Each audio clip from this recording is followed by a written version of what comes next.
Công phu đà ra châm riêng tuần tràn xe má, rôm lức bị ca to sú, nâng lức tích chất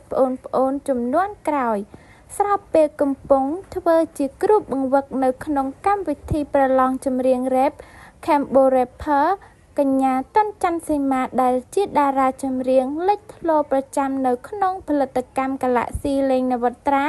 ban rôm lức bị ca to sú nâng cá, đam nhà tới căn ổn chùm nuôn còi, cầm bó bóng đây sẽ máy khuôn. Một tớ bên ní, công phu đà ra châm riêng tuần tràn xe má, bàn cho nơi lồng đập công phu đại khuôn trong bàn hỏi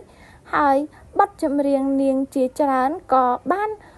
cá bên nhị giống nâng quan trô trán bị mà hai chuân tèng khăn nâng cài bật tế bần tái muôn nâng chiên trường một đo sập ngày ní chỉ vật niếng có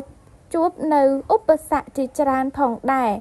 Cái nhà tuần tràn xe má bàn rầm lật bịประวัติต่อสู้คลาๆរបស់ខ្លួននៅលើវិស័យចម្រៀងនេះ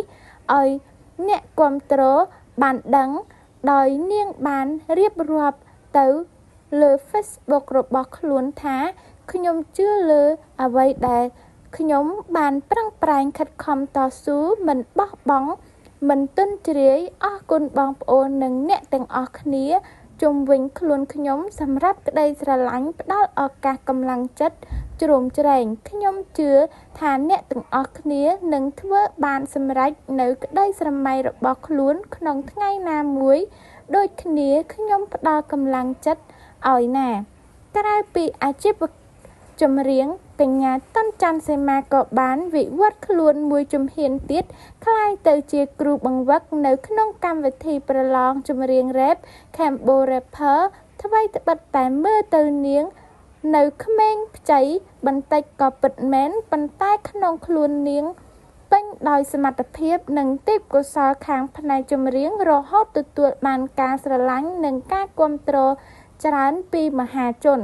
គួររំលឹកផងដែរថាកញ្ញាចន្ទច័ន្ទសេមាបានបញ្ចប់ការសិក្សាថ្នាក់បរិញ្ញាបត្រនៅក្នុងឆ្នាំ